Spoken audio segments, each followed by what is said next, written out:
Hi, I'm Konrad Marshall, and from the Sydney Morning Herald and The Age, welcome to Season 7 of Good Weekend Talks, a magazine for your ears featuring in-depth conversations with fascinating people from sport and politics, science and culture, business and beyond. Every week you can download new episodes in which top journalists from across our newsrooms talk to compelling people about the definitive stories of the day. In this episode, we talk to Alex de Minaur. The Australian tennis star is ranked 7 in the world, and yet 2025 was a tough year in many respects. De Minaur struggled against top 10 opponents, having difficulty overcoming their weapons despite his own enviable abilities, including smooth transitions, deft shot making, and scintillating court speed. De Minaur is in Melbourne right now, ready for the Australian Open. But I'm talking to him for this episode at the conclusion of last year, during that rare, all-too-brief break between seasons. It's a pleasure and a rare opportunity to ask him at length about everything from his lowest point, which he himself calls his rock bottom, along with how he plans to take his game to the next level, technically, physically, and mentally. And finally, why playing in front of a home crowd at Melbourne Park is the greatest gift. Welcome, Alex. Thank you very much. I want to start by just reading a quote of yours from the final tournament of 2025, the WTA finals in Turin, after a loss. These were your words. "I was in a very, very dark spot. I could tell you that I hated the sport." Can you take us in, why were things so dark in that moment? Why were things tough? Well, look, I mean, we live in a sport where the way the sport's set up, I mean, and in sport in general, results mean a lot, right? And this was a feeling after having a couple matches this year not going my way and me putting myself in great positions to succeed, but not being able to take that next step, really. So essentially that just was a very tough moment, dealing with not only the loss, but the way it happened, the circumstances, it being a long year, and just didn't really feel like I was catching a break. As well as I've played this whole year, there's been such a big focus for myself and my team to try and get to the next level. And there's matches and situations that I need to improve on for me to get there. And I just stumbled in a pretty big tournament. So it was a tough moment. I suppose it's not so much about being far away from where you want to be as just so close to it in some ways. Exactly that. I think it probably is more difficult to handle knowing how close you are, right? And seeing it within grasping distance, but you just somehow are not able to get there, right? So it's kind of, the way I would describe it is just being so close to it just frustrates you even more that you can't take that next step. Let's zoom all the way back now. So the last time we spoke, we spoke about your childhood in tennis and how you came up and this decision that you made to play tennis full time. And I think a lot of people would still be kind of stunned to hear how early that happens for a talented player like you, how soon you become a full-time professional athlete. You were 12 years old when you made that choice, 12. Would you make that decision again, do you think, or would you, maybe give yourself a couple of years of adolescence to enjoy without the rigors of kind of full-time training and everything else? Yeah, look, that's a great question. I mean, ultimately, I would say that the way that we are seeing tennis players develop nowadays, you've got college as a very good, viable option. And you're seeing more and more players go through the college system and have that kind of safety net, but at the same time be able to develop for 2 to 4 years and still come out on tour and be playing some great tennis. For me, that decision at 12 years old was obviously a life-changing one that I did not take for granted by any means, and in fact helped me become the person that I am right now for many reasons. But one of the biggest ones is from that age, I understood how big that decision was and what that meant for me. And that meant that from that point and moment onwards, my job was to be the best possible tennis player I could be and do everything in my power to achieve that. So all of a sudden, it's about focusing on the tennis, on how I could achieve my goals, because there was a lot on the line. And you've done that. You've the growth in your career has been steady and upwards for a long time. When we spoke even 2 years ago, you were ranked 12 in the world, and your big aim at that point was to go inside the top 10. Like, that was the big barrier, the big goal. You're currently ranked number 7 in the world, so well done. I'm sure none of our listeners know what it's like to be that good at something, that there are only 6 people on the planet who are ranked higher. I mean, what does that feel like? Yeah, I mean, it's the endless strive for improvement and getting the absolute most out of yourself. So it's a very fine line, and I do believe strongly that part of the reason why I'm still able to keep on improving and getting more out of myself is because I am one of my harshest critics, right? And I do expect the most out of myself, and I do keep on want to push until I can't go no more. So there is that fine line of also taking a step back, and as you said, that kid, 12 years old, making that decision would be pretty happy right now, right? But at the same time, there's this other part of me that is wanting more, because I don't want to be satisfied. I want to make sure that once I'm done in my career, I can sit on the couch and just know that I gave it my all, right? And just be satisfied with my career. That's the biggest thing.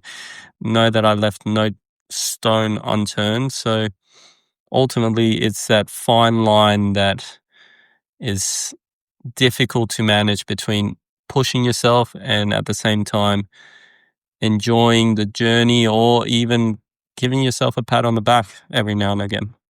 What are you doing to enjoy the journey today? Like, you're at home in Monaco, you're on a day off. Do you get to enjoy the odd cheat day towards the end of the year after the season is concluded, or does that that drive to succeed just sort of invade every spare moment?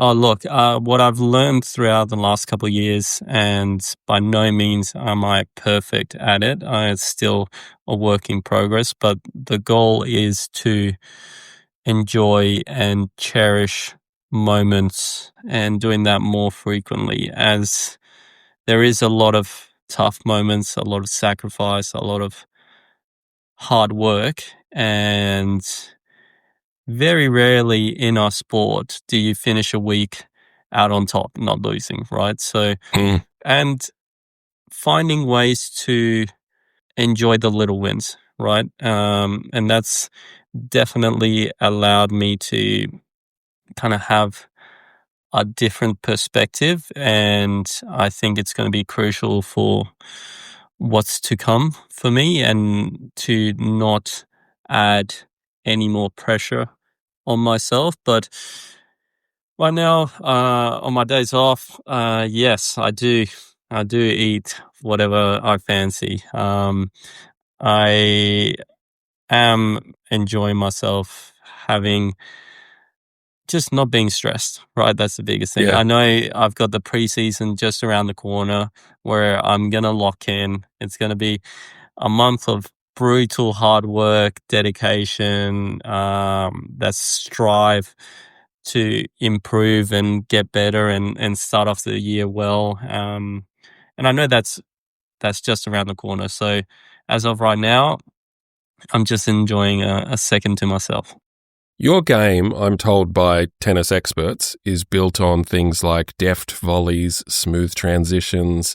These are quotes from people, by the way. Devastating reaction time, upper echelon pace, combined with focus and tenacity. Todd Woodbridge described you as someone that no player wants to go up against because you make life so hard for your opponents. His direct quote is, "You have to beat Alex de Minaur. He will not go away." Where does that come from? That tenacity and drive to kind of make life hard on your opponents? I guess it's just the hunger to want to improve or win the match, win the battle against the opponent, and ultimately my one rule whenever I step out on court is I can have a good day, I can have a bad day, but the non-negotiable is me competing from the first point to the last and creating that kind of persona or aura in terms that people do know that, you know, whether I'm playing well or not, they're going to have to beat me, right? And that's something that's obviously very powerful and echoes throughout the tour, and I'm very proud of being known for this. But that also means that I need to show up every day, right? There's no days off in that sense, and that's why I pride myself in consistency and just showing up every single day, every single week, and doing my best to be that guy that doesn't have too many bad days. Yeah, it's definitely an aura you've built, that's for sure. On to more domestic matters. Again, last time we spoke, you were about to move into a new apartment near Wimbledon with your girlfriend, Katie Boulter, who is now your fiancée, so congratulations. Thank you. When we spoke, I think you had just been out furniture shopping in Soho for the new place. Again, tennis players don't really take a whole lot of time off, so what do you and Katie do to relax when you do get the chance? Oh, that is a great question. There's not a whole lot of time to really relax or switch off. What we have done over the last years is whenever we're at the same tournament, we do make a conscious effort to try and switch off, right? When we say switch off, for us is to do anything from going out for a walk, finding a coffee shop, going out shopping, just exploring anything that will make us feel like normal human beings and forget that we're tennis athletes and constantly thinking about tennis, right? So that is something that we've done over the years that has really helped us in that sense, where we can kind of switch off, have a little getaway, and at the same time just mentally not be as burnt out as we would be if the only thing on our mind 24/7 was tennis. Yeah. And that's a hard thing for a lot of players. I mean, just on that exact point on the tennis schedule, players this year in particular have started pushing back against the sort of relentlessness of the tour. A handful or more have decided to step away and take a break to kind of tell the world that it's almost unsustainable. And I think back in only recent Australian tennis history. We basically lost Ash Barty because of the global demands of the sport and its schedule. She wanted to be closer to home and didn't want to give up 48 weeks a year to this job. Do you think we need to reassess the rigors of the tour and what it demands of the players? Yeah, I mean, I do know that personally. I went through it in the mid part of this year after French Open, and during French Open, I realized that what I was doing wasn't sustainable, and I needed to take a little bit of time to step back and just have a little mental reset and kind of shift the priorities a little bit, right? We live in a sport that we play basically every single week. We start the 1st of Jan, we finish mid-November, and then we're straight into the preseason, so there's not a lot of time. You can obviously take weeks off in the middle of the season and choose your tournaments wisely. But the way the ranking system is set up, you're always chasing someone, right? Or someone is chasing you. So if tournaments are still on, I do believe that that's not going to change, and it's going to somewhat make the players continue to play because of that exact reason. You're either chasing points or you're being chased. I do think we need to start looking at a potential way to give the players a clear off season, right?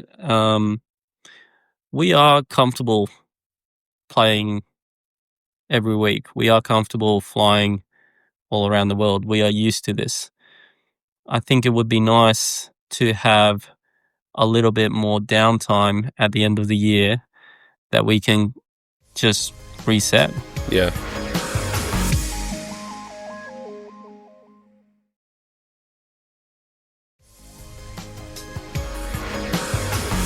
You've got the number 109 tattooed on your chest because you are the 109th player to play Davis Cup for Australia.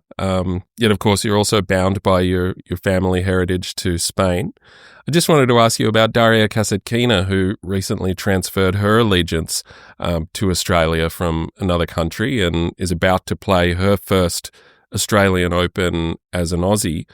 What do you remember about playing for the Australian crowd as an Aussie for the first time in like in a big setting? I'm just wondering what Dasha can kind of expect when she steps out onto Melbourne Park playing for us. I mean, it's just epic, right? It's what you dream of as a kid. I know that's what I was dreaming of when I was practicing 12 years old in the Sydney National Centre on Ken Rosewall Arena. I was dreaming of being able to play on that court one day and play the tournament in front of a packed crowd, right? And as Aussies, we're so fortunate to get to start the year at home in Australia, and it is truly the biggest blessing, and it is an energy that is unmatched. And it doesn't matter how many times you walk onto that court, I still kind of get goosebumps every time, and that's by far what I look forward to the most every single year. And it's just walking onto that court and knowing that the Australian crowd has my back through and through. And yeah, all I want to do is play well for them. Great answer.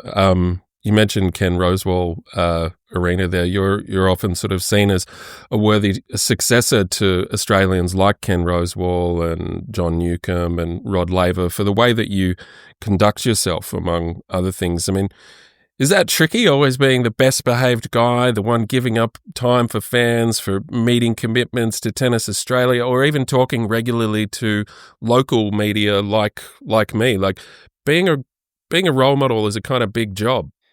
Look, I don't see it that way. In fact, the way I see it is, I was a kid once, right? And I looked up to all these players, and I was fortunate enough to get so much help as a young kid. And for me, that is by far the most important thing. Doing my best to kind of inspire the next generation, and that's something that's very close to my heart, and the biggest reasons why we started the foundation, so we started the Alex de Minaur Foundation so we could start helping and funding kids to pursue their tennis dreams, and not only have that financial benefit, but to also be able to pick my mind apart, right? And spend time with a pro and kind of understand, what it takes or what it is to be in that world, which, as I said, I got so much help when I was growing up, even when I was 17, 18, being an orange boy at Davis Cup, being around, you know, people I've grown up idolizing. And these moments are just invaluable, right? You can't put a price on these types of moments. So the schedule couldn't be busier, but this is a priority for me because I understand I was that kid and I understand how important it is for those kids. Amazing. Yeah, we were talking about the busy schedule and you added something to it. I was going to ask about the foundation, so I'm glad you went there. Back when you were ranked like 25 in the world, you found it hard to go up against the top 10 players, and you described it this way. You've got this wall in front of you and you try to break through it 18 times. On your 19th go, it's hard for you to believe you're going to break through, but that's the only way it's going to happen, is through belief. So the challenge now for you, I guess, is beating top 5 players rather than top 10 That players. same wall is in front of me. Yeah. Trust me. That same wall. And it's the same feeling, right? And I have to go full speed at this wall, believing I'm going to break through, right? And no matter how many times I get knocked down, I need to get back up, give myself a little bit of room, and make sure I fully commit the next time. Still believing. And it's the same thing. And ultimately, we're never going to be satisfied. Us human beings, we are never satisfied. And sometimes it's a good thing, sometimes it's a tough thing, but it is what drives me to keep on running towards that wall. Even though there's a lot of noise and a lot of reasons why, they're saying, why don't you put a helmet on, right? Why are you going to run towards a wall? You're obviously not going to get through that wall, right? Why even bother? But the only way through is just committing fully, and I'm going to do that until I can't do it no more, right? It's as simple as that. Is that why kind of the French Open was so difficult for you? I mean, you described it to one journalist as your kind of rock bottom, and I think it was probably not so much because of a loss, but maybe you sensed a sort of loss of desire to compete, which is not your way. Is that accurate? Like, and I guess how did you regroup from that? That is completely accurate, and it is the first time in my career that I've felt that way. And that was the moment that I realized how big of a hole I was actually in. right? Because that was my one non-negotiable, my one thing that I knew I could always count on. That desire to compete, and no matter what, I was gonna want to compete from the very first point to the last. And that just disappeared, right? And it was a scary feeling, right? Because I didn't want this to be something that came often. Because if that was the case, then it's probably when these thoughts or these things start to happen, it's probably when you're at the tail end of your career, or your career is going to go kind of downhill from that point and moment onwards. So that's why there was, I described it the way it was, and we as a team found a way to get through it, and I'm very proud of that. You've worked with psychologists in the past. You've mentioned reading books by like James Clear, Atomic Habits, I think it was, and Johann Hari, his book Stolen Focus. You said, and this is another quote from you, "If I really want to be serious about taking the next step in my career, these matches, I can't lose them. I just can't. More than anything, it's getting to a point where mentally it's killing me." What do you do now to kind of quieten or sharpen the mind to kind of focus on the wins instead of coping with the losses? Like, have you been reading? Have you been working with a mindset coach? Or what do you do to train the brain? That is all stuff that happens in the background no matter what, right? But I do believe that the biggest thing that will help is that shift in mindset, right? I know the culprit. Let's just say that. I know what is pulling me down, what is affecting me in those types of moments. And it is giving too much emphasis on the result, right? And this is one of the hardest things to do. Obviously, don't worry about the results, worry about the process, the journey, the way you want to play. But it just boils down to that. And it's quite simple. In these types of moments, I need to stop giving so much importance to the result or the what ifs, right? What if I lose this match? What if I win this match? I really want this badly. Ultimately, in those moments, I need to get to a mindset of just focusing on what my game plan is and not letting that game plan change or shift depending on the result, right? Yeah. That's the biggest thing.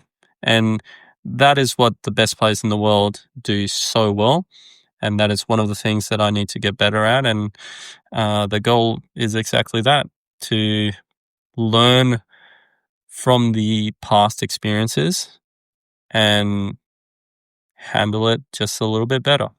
You've made like more than $20 million in prize money, not counting sponsorships and support, and you do all of the right things. You've spoken before about kind of taking care of family members, and you've you backed this your own foundation. But I like that you're also able to kind of enjoy the fruits of your labor. I know, for instance, that you have an interest in classic cars.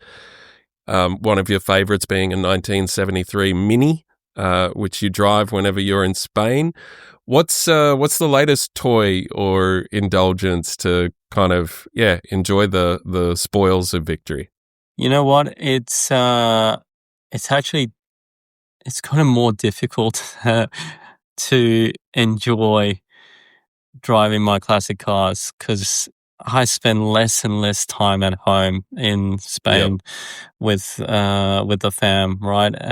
So as much as I would love nothing more than just to go back to that and just drive my classic cars around the coast and just that's my disconnecting time, right? Yep. So I got myself another Mini. I'm 1992 Mini. Like it's just it is one of my passions, right? I just love how unique they are and how they bring a smile to everyone's face. Like I'll often drive everywhere in my Mini. I'll go practice at the courts with kids or with other players, and they're expecting me to come in this Yeah, where's your Bentley? Where's your fancy. Phantom? Yeah, yeah, exactly. And I just rock up in my little green Mini, right? And that's priceless to me. And even just going places with my mates. We feel four grown adults in that Mini, right? And it's funny. It's just you're not going quickly anywhere, but you got a smile on your face, right? And those are the moments that I cherish. And yeah, that's one of my passions, which I love. And yeah, every time I drive those cars, I love the fact that I don't know if they're going to start or not. I don't know if I'm going to make the full journey, right? I've had many instances where I'm just stuck in the middle of the road because it just decided to stop working. I mean, they they live in the mechanic more than they do at my own place. So yeah, it's just it's the perks of classic cars. All right, let's talk a little technical tennis stuff here. So you had an incredibly strong 2025 with more wins than any Aussie male since Leighton Hewitt. I asked some tennis watchers how you did it because I'm not the expert here, and they said you're taking the ball earlier, you're attacking the net a little more, you're not only faster but stronger, your first serves are much bigger, you've still got the intensity on the baseline, you can still draw players in with drop shots and bamboozle them with lobs. So on the technical side of things, putting the mind game aside, where can you improve in your game? Or what are you looking to improve? I think it's building on what I've been doing. So the last 2 years, there was a big shift in mindset in the fact that if I wanted to be the top players in the world, I couldn't do what I was doing. And that was being a little bit too passive and relying on my speed for just defense, right? I actually had to Right. take it to these guys and show the fact that I can be an aggressive player and play with the variety that I have. Of course, there were elements that I needed to improve on, and I've been quite vocal on that. That's been the serve, that's been the physicality as well, right? I've always been very quick, but I've been on the smaller side of some of these players. So we've had a big emphasis on bulking up, getting a little bit stronger, having a bigger weight of ball on my ground strokes, and ultimately using that aggressive mindset of coming to the net and making life difficult for my opponents. And I ultimately that has set the path for success for me. I just need to commit to doing that more often because, as we've seen this year, I've had many wins in many great matches, and potentially the only thing that has been missing for me to take the next step is those certain types of matches or the bigger matches per se to continue to commit to that game style. But of course, it's just improving on what you have and keep getting better. That's always the motto. So everything in my game can get better, right? There's just that's the mindset. That's the way to look at it, and that's why I've got an incredible team behind me because they keep on pushing me, and we keep on sitting down. We keep on looking at ourselves at the mirror, and we're critical, right? But that's because we want to improve. Yeah, and a lot has gone right this year. I mean, including one of the most recent things, like you made the tour finals for the second year in a row among the best 8 players invited to compete. That's no small thing. That's a big deal. You're final win of 2025, beating Taylor Fritz. Like, that's your first win against a top 10 opponent, I think, since Roland Garros in 2024. So also a really significant moment. Yeah, and it was, look, more than anything, it was a feel-good moment, right? This year against top 10 opponents, I just wasn't good enough, right? And I had a lot of close battles that just didn't go my way. So it did feel more than anything like a little bit of relief that it kind of finally just went my way, and I could kind of move on from this year a little bit easier and better. Right? You're gonna always have regrets, but it made it a little bit smoother. Yeah. The flip side of that question is, I guess, do you ever sort of worry about becoming kind of like the next David Ferrer, an outstanding player, one who was top 3 in the world, who made more than a handful of Grand Slam semis, but never quite kind of broke through for that big win? I mean, he was an unbelievably competitive and unbelievably good player. Would you be content if in 5 years' time that was your career? The way I see it is that I am very sure that David Ferrer can sit on his couch, look back at his career, and be content. Yeah. Of course, he would have wished to win a Grand Slam, as we all do. But he got the absolute most out of himself. And the only people that ultimately have a problem with his career are just critics, right? Yeah. The people on the couch watching the sport and having opinions, and that's completely fine. But that's why, if that is the case for me, I don't mind what other people think of my career, as long as I'm content with what I have achieved, right? And that's the biggest thing, just in life as well, right? People are always going to have opinions, and of course I do listen to them, and I do hear them, and I do hear the outside noise. But at this stage of my career, I just use it as motivation, right? I add fuel to the fire. And then once I'm done, then I'll be able to sit down on my couch and know that, hey, there was no unfulfilled potential or talent wasted. That's my biggest thing. Amazing. One final question. It's about, I guess, how you kind of feel right now, because you've reached this important point in your career now where you're 26. You don't have the inexperience of youth to blame for any bad results, nor, not that you would, but you also can't make any claims about, I need to grow into my body, I'm a young guy. Like, it's sort of time, like your time is now. Is that a scary thing, or is that an exciting thing for you?